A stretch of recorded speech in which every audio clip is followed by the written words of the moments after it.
तारीख के सीने में कुछ नाम ऐसे दफन हैं जिन्हें अगर आवाज दी जाए तो जमीन कांपने लगती है।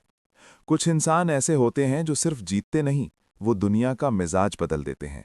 वो वक्त को अपने कदमों के नीचे रौंद देते हैं। ऐसा ही एक नाम था, चंगेज खान। लेकिन इस नाम से पहले एक कमजोर, भूखा, नंगे पांव बच्चा था जिसका नाम था तैमोजिन। सन 1162, मंगोलिया के बर्फीले मैदान, जहां जिंदगी किसी इनाम की तरह नहीं मिलती थी बल्कि छीनी जाती थी। यहां पैदा होने वाला हर बच्चा पहले दिन से ही जंग के लिए तैयार किया जाता था। लेकिन तैमोजिन की जंग दूसरों से मुख्तलिफ थी। उसके बाप यसुगेई एक मामूली सरदार थे। ताकतवर जरूर थे, मगर ताकत के साथ दुश्मन भी आते हैं। जब तैमोजिन सिर्फ 9 साल का था, उसके बाप को दुश्मनों ने जहर दे दिया और यूं एक ही दिन में एक घर का साया खत्म हो गया। बाप के मरते ही कबीले वालों ने तैमूजिन के खानदान को छोड़ दिया, क्योंकि मंगोल दुनिया में कमजोर के लिए कोई जगह नहीं थी। तैमूजिन की मां अपने बच्चों को लेकर खुले मैदान में रहने पर मजबूर हो गई। न खुराक, न पनाह, न मदद। कभी घास उबाल कर खाई जाती, कभी जंगली चूहे पकड़े जाते, कभी कई दिन भूखे गुजार दिए जाते। ये वो दिन थे जिन्होंने तैमूजिन के अंदर इंसानी कमजोरी खत्म कर दी। भूख ने उसे सिखाया कि रहम अय्याशी है और बका सिर्फ ताकत से मिलती है। एक दिन खाने पर झगड़ा हुआ और तैमूजिन ने अपने ही सौतेले भाई को कत्ल कर दिया। ये उसके हाथों बहने वाला पहला खून था, और शायद यही वो लम्हा था जब एक इंसान मर गया और एक दरिंदा पैदा हुआ। वक्त गुजरता गया, तैमूजिन जवान हुआ, लेकिन दुश्मन अब भी उसके पीछे थे। एक दिन एक ताकतवर कबीले ने उसे पकड़ लिया। उसके गले में लकड़ी का जुआ डाल दिया गया और उसे गुलाम बना दिया गया। वो सबके सामने जलील किया जाता, उस पर हंसा जाता, उसे मारा जाता, लेकिन खामोशी से वो सब कुछ याद रखता रहा। किसकी आंख में नफरत है, किसके दिल में रहम, किस पर भरोसा किया जा सकता है। और फिर एक रात, जब मुहाफिज गाफिल थे, तैमूजिन ने जंजीरें तोड़ी और मौत के मुंह से निकल भागा। उस रात उसने आसमान की तरफ देखकर कहा, या तो मैं सब पर हुकूमत करूंगा या फिर दुनिया में मेरा नाम नहीं रहेगा। अब वो सिर्फ जिंदा रहने नहीं, हुक्मरानी के लिए जीने लगा। उसने कबाइल को जोड़ना शुरू किया, लेकिन ताकत से नहीं, अक्ल से। जहां दूसरे सरदार खून के रिश्ते देखते थे, वहां तैमूजिन वफादारी देखता था। गुलाम उसके जनरल बने, गरीब उसके मशीर बने, और जो काबिल था वो आगे बढ़ा। ये मंगोलों के लिए एक नया तसव्वुर था। आहिस्ता आहिस्ता कबाइल उसके साथ जुड़ते गए, क्योंकि वो वादा पूरा करता था और धोखा देने वालों को जिंदा नहीं छोड़ता था। सन 1206, तमाम मंगोल कबाइल एक मैदान में जमा हुए, और वहां तैमूजिन को चंगेज खान कहा गया, यानी दुनिया का हुक्मरान। इसी दिन एक ऐसी सल्तनत की बुनियाद पड़ी जिसे तारीख आज तक भूल नहीं सकी। चंगेज खान की फौज कोई आम फौज नहीं थी। वो घोड़ों के साथ पैदा हुए थे। वो तीर चलाते हुए दौड़ सकते थे और दौड़ते हुए निशाना लगा सकते थे। वो दुश्मन पर हमला करने से पहले उसके दिल पर हमला करते थे। खौफ। शहर के शहर बगैर लड़े हथियार डाल देते। चीन पहला निशाना बना, फिर वस्ती एशिया, फिर समरकंद, बुखारा, ख़ौरज़्म। अगर कोई शहर मुज़ाहिमत करता तो उसे मिटा दिया जाता। मर्द, औरत, बच्चे सब कत्ल। लेकिन अगर कोई शहर दरवाजे खोल देता तो उसे अमान मिलती। यही चंगेज खान की मंतिक थी। उसे खून से मोहब्बत नहीं थी, लेकिन खौफ उसका हथियार था। उसने कानून बनाया, यासा। ये कानून सबके लिए एक था, सरदार के लिए भी और गुलाम के लिए भी। चोरी की सज़ा मौत, गद्दारी की सज़ा मौत, झूठ की सज़ा सख्त तरीन।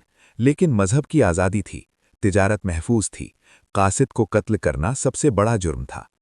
इसी वजह से रेशम रोड भला फूला, दुनिया जुड़ने लगी। लेकिन इस सब की कीमत लाखों जानों ने चुकाई। कुछ इसे जालिम कहते हैं, कुछ अजीम। हकीकत यह है कि वो दोनों था। वो इंसान नहीं, एक अहद था।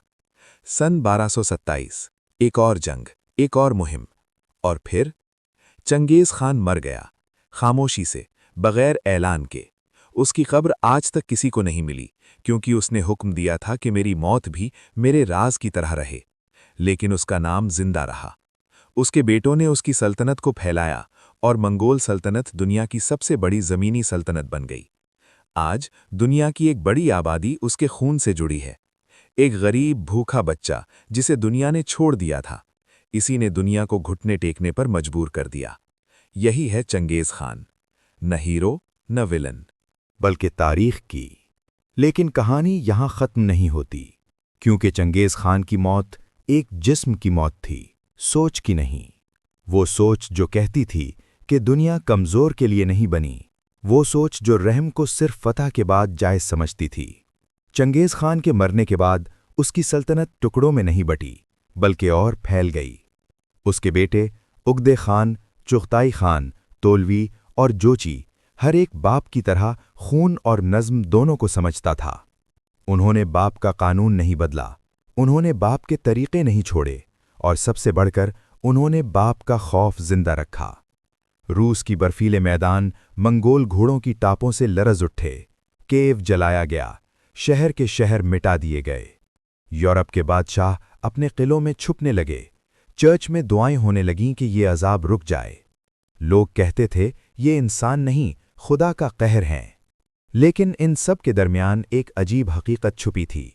जहां मंगोल जाते वहां रास्ते बनते, तिजारत बढ़ती, कानून नाफिज होता। जो जिंदा बचता वो पहले से ज्यादा महफूज हो जाता। यही वजह थी कि कई ताजर मंगोल सल्तनत में सुकून से सफ़र करते थे, क्योंकि उन्हें मालूम था कि अगर कोई उन पर हाथ डाले तो सज़ा मौत है। चंगेज़ खान ने औरत को भी एक हद तक तहफ़्फ़ुज़ दिया। जंग में माले गनीमत थी, लेकिन अपनी कौम की औरत काबिल एहतराम थी। उसने लिखना पढ़ना सीखा, इल्म की कद्र की। चीनी इंजीनियर, फ़ारसी कातिब, अरबी आलिम सब उसके दरबार में मौजूद थे। वो जाहिल नहीं था, वो वहशी नहीं था, वो बस बेरहम था जब उसे ज़रूरत महसूस होती। कुछ मौर्रिख कहते हैं कि अगर चंगेज़ खान न होता तो दुनिया इतनी जल्दी आपस में न जुड़ती। कुछ कहते हैं कि उसके बगैर लाखों जिंदगियां बच जातीं। सच शायद इन दोनों के दरमियान है। चंगेज़ खान न मुकम्मल अंधेरा था, न मुकम्मल रोशनी। वो एक साया था जो सूरज के सामने आया तो दुनिया ने अपनी असल शक्ल देख ली। आज भी जब ताकतवर कमज़ोर को कुचलता है तो चंगेज़ खान याद आता है, और जब कोई गुर्बत से निकलकर दुनिया फतह करता है तो भी उसका नाम लिया जाता है। क्योंकि तारीख सिर्फ अच्छों को याद नहीं रखती, तारीख ताकतवर को याद रखती है। और चंगेज़ खान ताकत की सबसे खालिस मिसाल था। एक बच्चा जिसे भूख ने पाला, नफ़रत ने सिखाया और दुनिया ने बनाया। यही वजह है कि सदियों बाद भी उसका नाम किताबों से निकलकर इंसानों के ज़हनों में जिंदा है, और शायद हमेशा जिंदा रहेगा।